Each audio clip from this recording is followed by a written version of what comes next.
To the gaming lounge. This is sFar, your host, and today we're going to be watching some replays. I hope that everybody's having a good week. I hope you guys have been enjoying my last two videos. I know that the first video that I did was kind of an introduction to my channel.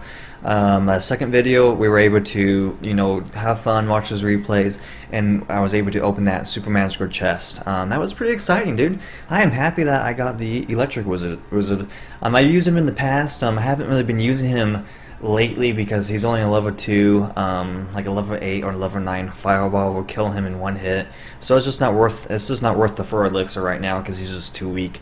But today, as you could see, I got lucky again and I got a magical chest. Now the magical chest doesn't usually have a guaranteed legendary like the super magical chest that has, but you know what?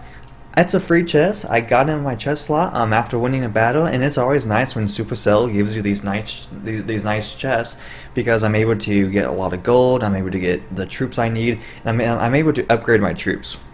Now, before I get into the replays, I want to talk about my deck. As you guys seen in my last videos, I'm a Pekka player. I've been using the Pekka ever since I was in the Pekka Playhouse. It's one of my favorite cards in the game. So the Pekka costs, let's see, it costs 7 elixir to play, and so it's kind of a heavy troop. But the reason why it's such a heavy troop is because it does a lot of damage. At level 6, it does 816 damage. It does 453 per second because it has a hit speed of 1.8. And so as long as you could get the Pekka to the tower, it's gonna do at least 1600 damage if it gets 2 hits in it. And so my whole gameplay is getting the Pekka to the tower. I also have the Dark Knight and the Mini Pekka to do a split push. Mini Pekka is really good to defend against the Hog and some other units that they may be able to drop off at the bridge. So that's why you see me using the Ice Wizard, Dark Prince, and the Bandit, because they're all troops that support my Pekka so that it could get to the tower. The zap isn't necessary because if I fight a Inferno tower, I have to be able to zap it. I have to be able to reset it, because if not, the Inferno tower just melts the Pekka and just completely stops the push. It's a really powerful defense that it's really hard if you use Golem or RG or Pekka or Giant. The Inferno tower is a great counter to these heavy pushes. But as you guys can see, I have a lot of troops that I'm going to be able to upgrade. And as I get more gold, and as the meta changes, and as I use different troops, I'll be able to get these cards upgraded that I have enough cards for. Alright, well, enough of me just talking, and let's get into the replays. I'm still around 4,300 trophies. If you take a look at my log, I won the last 2 games. I lost to this elite barbarian hog player. I lost to a max RG. That was actually a really close game. And then this is the one I want to show you. And the reason why I want to show you this replay against Johnson Zhao from iChina is because he's using the bomb tower. No one uses the bomb tower. It's one of the most underplayed defenses in the game. I think the bomb tower is really cool. I think it's really good for splash. It's obviously really good at defending against barbarians, skirmy, goblin gain, spear goblins, and just regular goblins.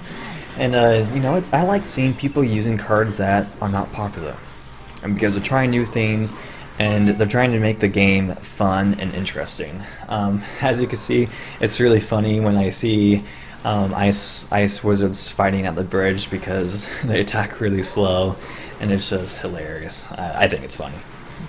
So at this point, I know exactly what he's using. He's using a Goblin Gain deck with Barbarians, and I'm like, you know what? I know he has the rocket. I can't let him chip my towers down, because if it gets slow enough, if it gets around 500 or 600 life on my tower, he's just going to be able to rocket it.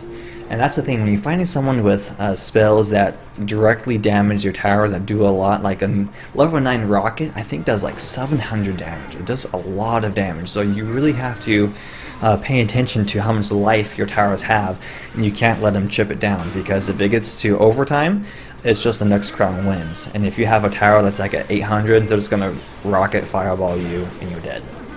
And this is the point in this game that I was extremely happy. I knew I won. The mini Pekka got to the tower and got like 5 hits on it. And as you can see, it's at 172 HP. He was able to drop down barbarians in there and able to have the tower be alive for a little bit longer. But you know, I'm feeling very, very good right now because you know what? I have a huge lead, and it's almost double elixir, and my deck is a double elixir deck. That's when it thrives. It has a really hard time in the beginning because I could get out-cycled. If I mess up, I could get really punished.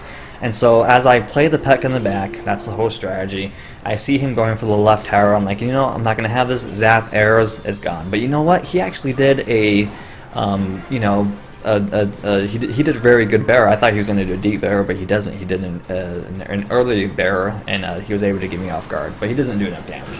There he is doing a defensive rocket. My troops obviously just are going to destroy Dark Prince with all that splash damage.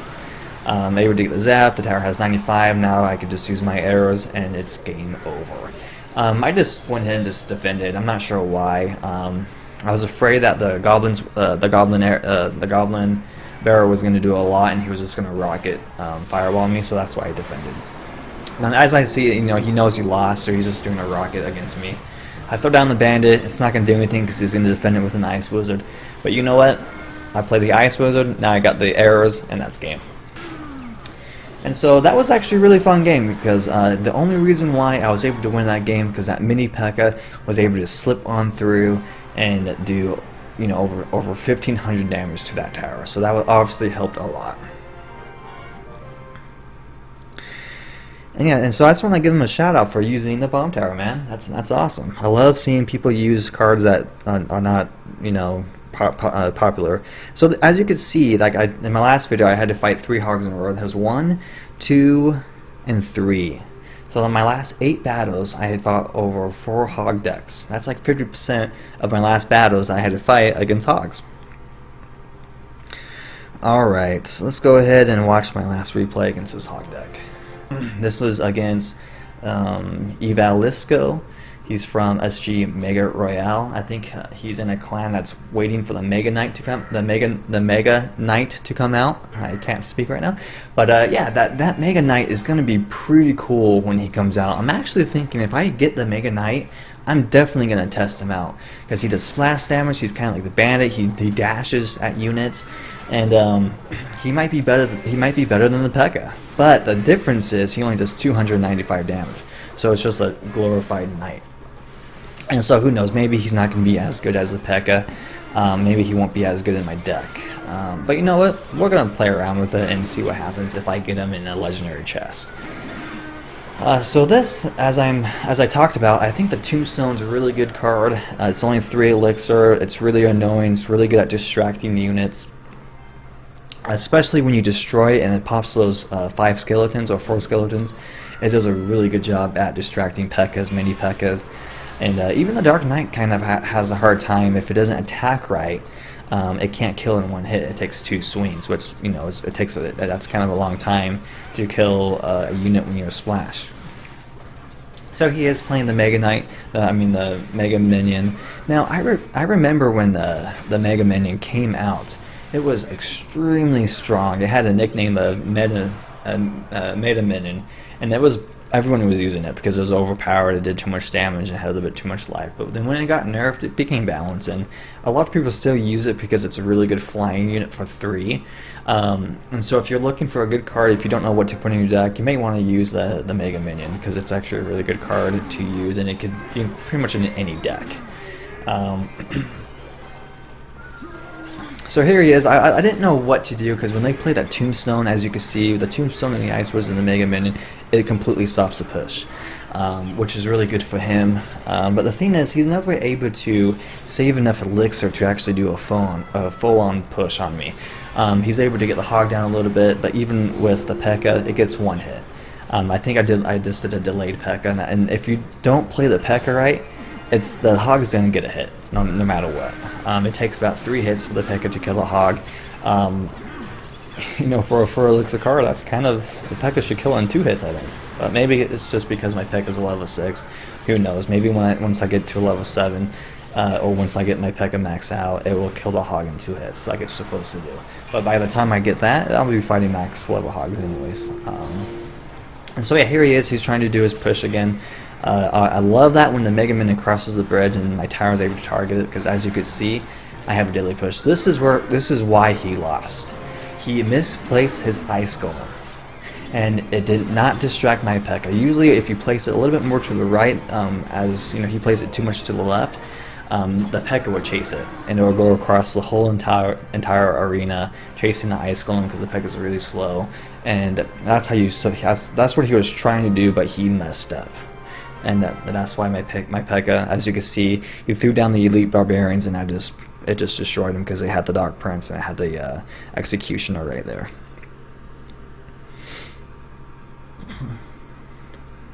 Alright, let me show you this one. I don't see a lot of Lava Hounds because right now Tornado and Executioner is really strong in the meta, and so people haven't really played Lava Loon a lot. Even though Lava Loon is extremely strong if you don't have a defense, and as you know, my deck doesn't have a defense, so it could be a trouble. And this was a paper rock scissors moment right here. I played my Pekka, he played his Lava Hound. He knows he has the win, so he's just gonna BM the crap out of me, which I hate when players do. I mute these players because like, why is he saying things like he knows he won because he has the Inferno Dragon, and I don't really have anything to defend the level 3 Hound. If I would have played the Pekka in the opposite lane, I would have won because I beat these decks in the base race. I'm able to kill the towers faster, I'm able to kill the king faster, and but you know, I lost because we played our tanks in the same lane, and he had the Inferno Dragon to counter my Pekka. And I couldn't get the tower with that Dark Knight Bandit push because he was able to defend it with minions. And so once I saw the Inferno Dragon, I knew I lost, but you know what? Never give up, because you never know. What if he lagged out? And I defended the push, and then I was able to just win the game because he lagged. You don't know what's going to happen in Clash Royale. And so just giving up is not an option in my book. I play no matter what, even though if I know I'm not going to win, I keep playing. That's just what I do. Let's go ahead and do one more replay since that one was pretty fast, and let's watch this Mino spam deck. This is another deck that's really popular that I think that's gonna, you know, come back with the hog deck with the balance changes. I think a lot of people are gonna play the spam decks a lot. The spam decks could be really fun. They contain a lot of commons. They only have a couple of epics and like one legendary, so a lot of new players could run these decks because it just takes, you know, a lot of commons, which are pretty easy to upgrade. But I'm just going to completely ignore the Miner because he doesn't do a lot of damage by himself, and there's no reason to defend it. I want to be able to push with my Pekka. And I'm just going to ignore the Goblin Bear. Like, I know at this point I could take that damage. There's no reason to defend it. Let's just go ahead and take his tower out, and then we'll be ahead throughout the whole game. I love it when they play their Inferno Tower because I was able to zap it with it before I could melt my Pekka. And this is a very good position for me to be in. I had the Dark Knight on the tower the whole time. And this actually I think is going to be a 3-crown right away. Because he just didn't play his cards right. He tried to get chip damage, and I just completely ignored it and went for the 3-crown. And sometimes in this Pekka deck, you have to be aware of that. You have to know. Once I saw the Miner and Minion Horde, I knew exactly what kind of deck he was running. Because I've seen that deck a lot, I knew exactly what he was going to do. And I was happy that he didn't have the Inferno Tower in the very opening hand, because he would have countered me a lot easier. Since he had to cycle to it, he had to panic play it, and it gave me the advantage. Well guys, that's going to be it for this video. Again, if you do like my videos, please subscribe. Once we get 100 subscribers, I'll be doing a $5 giveaway. I'll just be doing it through PayPal. And so let's try to get those 100 subscribers.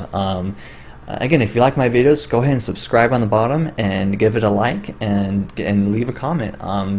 You know, this time let's just do a comment of what's your favorite Clash Royale character, or what's your favorite unit that you like to use. You guys know that mine is the Pekka and the Dark Prince and the Bandit. Those are my top 3, and let's just see what you have to say in the comments below. Thank you for watching, and have a good day.